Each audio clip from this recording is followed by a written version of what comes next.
சிகாமணிகளையும் வணங்கக்கூடாது என்று ஒருவன் சொல்லுகிறான் என்றால் அவன் இந்த ஆன்மீக ஞானத்தை அடையாதவன் என்பதுதான் பொருளாகும்.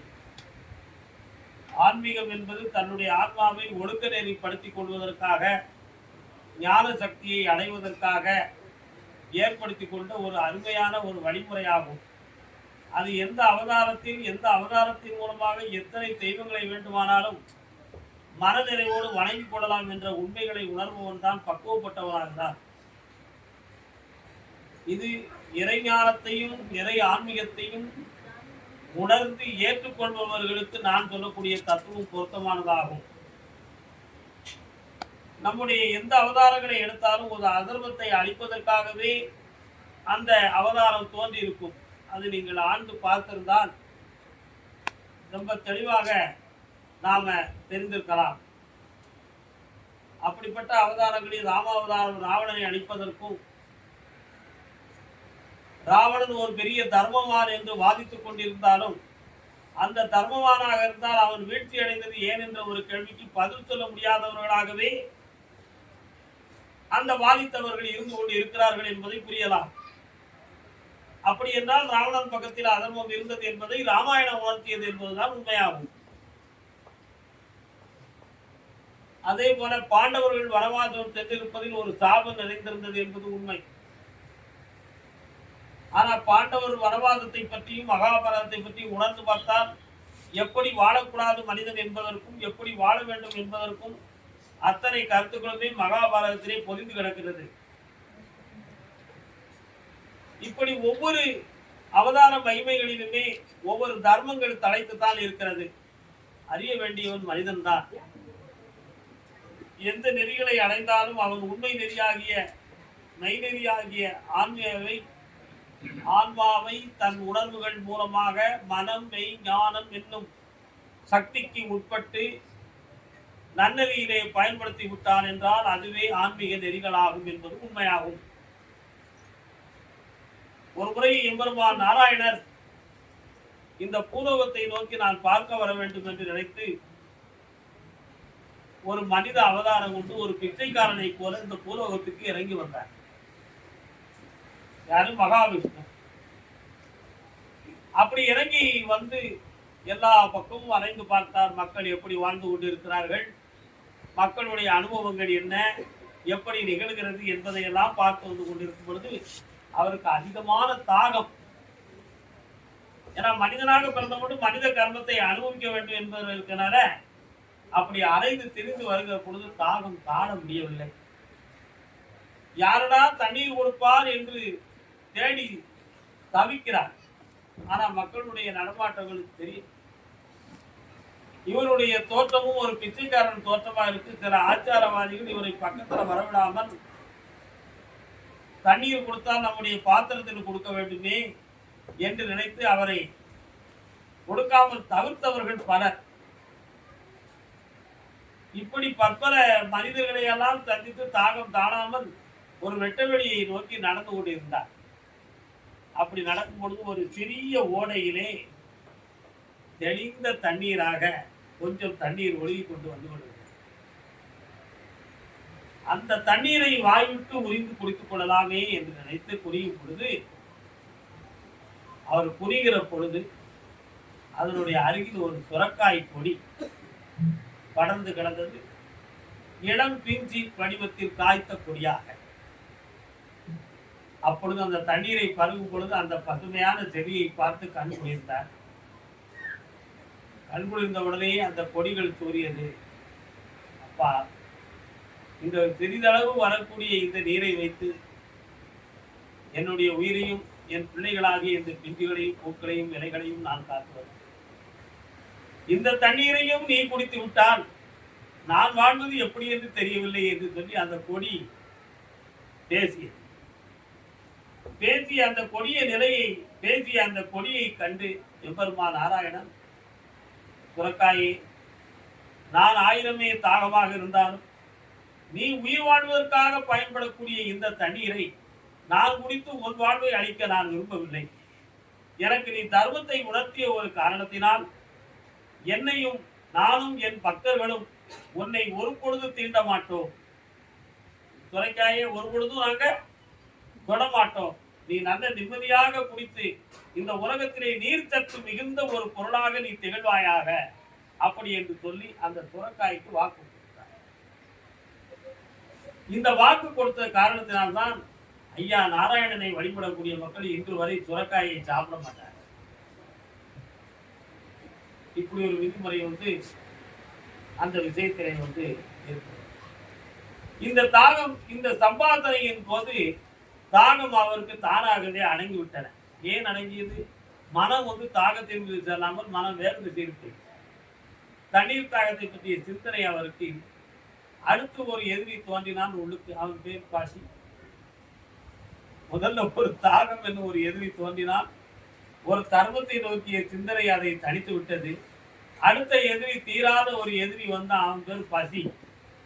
கொடுமை தாங்க முடியவில்லை. எங்கேயாவது சாப்பாடு கிடைச்சா நல்லா இருக்குமே இறைவா அப்படின்னு நினைத்து சாப்பாடு எங்கேயாவது கிடைக்குமான அப்படியே அலைந்து திரிந்து போய்கொண்டே இருந்தார். யார் வீட்லையும் எங்களுக்கு மட்டும்தான் பொங்கி இருக்கிறேன், யாருக்கும் கொடுக்குற மாதிரி ஒருவர் சொல்ல.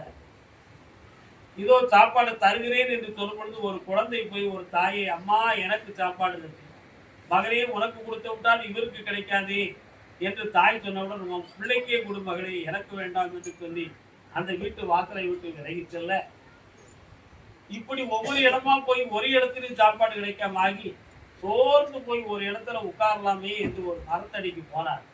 அந்த பகுதிக்கு அப்பாற்பட்டு ஒரு கோயில் தெரியும். அந்த கோயில்ல நிறைய சமையல் புகைகள் கூடிக்கொண்டிருந்தார். சாப்பாடு பொங்குறாங்க, கோயில்ல படைப்பாங்க, எல்லாருக்கும் அன்னதானம் போடுவாங்க, நம்மளும் போய் உட்கார்ந்து சாப்பிட்டுக்கலாம் அப்படிங்கிற ஒரு எண்ணத்துல சாப்பாடு கிடைச்சிருங்கிற ஒரு நம்பிக்கையில பசி தணிந்து கொண்டு பசியை தன் மன கைத்தால் கட்டி விட்டார். மனமனு கயிறால அந்த பசியை கட்டிட்டார். கொஞ்ச நேரம் ஆகியது. நல்ல அருமையான பொங்கி தாளித்தார்கள். அப்படி படையல் போட்டு சாமி தரிசனமாகி போட்டு எல்லாரையும் வரிசையா உட்கார வச்சு இலையெல்லாம் போட்டாச்சு, சாப்பாடு போட்டாச்சு. இவரும் போய் ஒரு ஓரத்துல கடைசி ஆளா போய் உட்கார்ந்தார். உடனே ஒருத்தன் பரமாறிட்டு சொன்னாடே, மாப்பிள்ள யாரோ ஒரு கிணவு புதுசா உட்கார்ந்துட்டான் பார்த்தியா சாப்பிட்றதுக்கு? அப்படியா? ஆமா ஆமா ஆமா பார்த்தேன். சரி, பந்தியில உட்கார்ந்தான், வேற வழி இல்லை, அவனுக்கும் ஒரு வாய்ப்பு வர போட்டு அப்படின்னா. ஆமா, பொங்கிருக்கவே இதெல்லாம் எல்லாத்துக்கும் காணுமா? அதெல்லாம் போதும் சரி போட்டு. அந்த கொஞ்ச நேரம் கழித்து ஒருவர் இலையை கொண்டு காலதாமதமாகி கொண்டு இலையை போட்ட உடனே சரி இலையை போட்டாச்சு, இருக்கிற சாப்பாடை கொஞ்சம் அவருக்கு போடுங்க அப்படின்னு சொல்லி ஒருத்தன் அரை ஒரு மனத்தோடு கொஞ்சம் சாப்பாடை கட்டினான். இன்னொருத்தவங்க தான் சாப்பாடை வச்சாச்சு, வேற இருக்கு இலையை சாம்பார் கொண்டு கொடுப்பா அப்படின்னு சாம்பார் கொண்டு. அங்கெல்லாம் தொடுகின்ற கறிகள்லாம் இருந்துச்சு. என்னப்பா எனக்கு கறிகள்லாம் கிடையாதா அப்படின்னு இவர் கேட்டார். கேட்ட உடனே அப்படி பரமானதும் லேசா பார்த்தான். சாப்பாடு இவங்களுக்கு தொடுகிறீங்களா அப்படின்னு உள்ளத்துக்குள்ள நினைச்சான். என்னப்பா நான் கேட்டது தப்பா? நீங்க தர்மம் தானே செய்தீங்க, எனக்கும் போட முடியும் தானே அப்படின்னு சொன்னார். உடனே ஒருத்தர் கொண்டு அப்படி சேர்த்து வச்சான். சதாமா அப்படி தாராளமா வைக்கிறதுக்கும் அளவு போட்டு வைக்கிறதுக்கும் கரண்டியினுடைய தன்மையில தெரியும் நமக்கு. அறிவாளி கண்டுக்கிடுவான். இவன் போன உடனே இவருக்கு சாப்பாடா கரெக்ட் அப்படி வச்சான். அதனால கொஞ்சமா பரவாயில்லப்பா அப்படின்னாரு. சாப்பிட்டாரு. அவருக்கு பசி நிறைய நாள் சாப்பிடாம இருந்த தீராத வேகத்துல அள்ளி வீசிட்டாரு. இன்னும் நீ சாப்பாடு கொண்டு வாப்பா அப்படின்னாரு. பிச்சைக்கார பேருக்கு போட்டது போதாதோ, வாயாவை சாப்பிடுங்க. எத்தனை பேருக்கு வேணும்? எங்களுக்குலாம் வேண்டாமா? என்ன நினைச்சிட்டு இருக்க? அதே எழுத்தாரு. அதே அப்பா, ஆண்டவருடைய சன்னிதானத்துல போடக்கூடிய அன்னதானத்துல முகம் பார்த்து போடக்கூடாதா அன்னதானம்? இலை பார்த்து போடணும். இலை பார்த்து போடுகிற பொழுதுதான் யார் இலையில என்ன பொருள் இல்லை அப்படிங்கிறது தெரியும். முகம் பார்த்து போட்டா வேண்டியவன் வேண்டாதவன் தெரியும். அதுல நீ கூட குறைய வச்சுட்டேன்னு சொன்னா அது பாவத்துல போய் முடிஞ்சிடக்கூடாது. அதனால நீ என்னை பிச்சைக்காரன்னு நினைக்கிற, சரிதான், உன் கண்ணுக்கு நான் அப்படிதான் தெரிஞ்சுக்கிட்டு இருக்கேன். இருந்தாலும் பதித்த வயிறுக்கு சாப்பாடை போட்டுடா மகனே அப்படின்னாரு. போட முடியாது பையா, சரி பரவாயில்லப்பா அப்படின்னு போயிட்டார். இவங்க சாப்பாடெல்லாம் முடிச்சு அப்படி சொன்னானே, அவன் வீட்டுக்கு ஒரு அண்டாவில் கொஞ்சம் சாதம்லாம் எடுத்து வச்சு நல்ல பொருள்கள்லாம் எடுத்து தொடுகறிகள்லாம் எடுத்து இறையெல்லாம் சுருட்டி வச்சு மாட்டு வண்டி எடுத்து வச்சாங்க. எடுத்து வண்டி பயணம் போயாச்சு. பயணம் போன உடனே வீட்டை போய் திறந்தான். இந்த பிச்சைக்காரன் வீட்டுக்குள்ள நிற்க, வீட்டை போய் திறந்த உடனே உள்ளுக்கு பார்த்தா வீட்டுக்குள்ள இவர் நிற்கிறார். இவனுக்கிட்ட திடீர்னு அதிர்ச்சி வந்து அறிவை இழந்து, நீ எப்படி ஏன் வீட்டுக்குள்ள வரலாம்னா, அப்ப அடே அஞ்ஞானி, பூட்டி இருந்த வீட்டுக்குள்ள எப்படி வந்தோங்கிற ஞானத்தையும் மாயத்தையும் புரியாம நீ எப்படி என் வீட்டுக்குள்ள வரலாம் நினைக்கிறா மாநில பதறே, உன் மண்டையில அறிவு இருக்கா? நீ தானடா திறவுகோல் வச்சிருந்தா, நான் அதுக்கு முன்னால எப்படி வந்து உனக்கு தெரியுமாடா? நான் இல்லாத இடமே கிடையாடா எளிமகனே அப்படின்னு ஒரு வார்த்தையை சொன்னார்.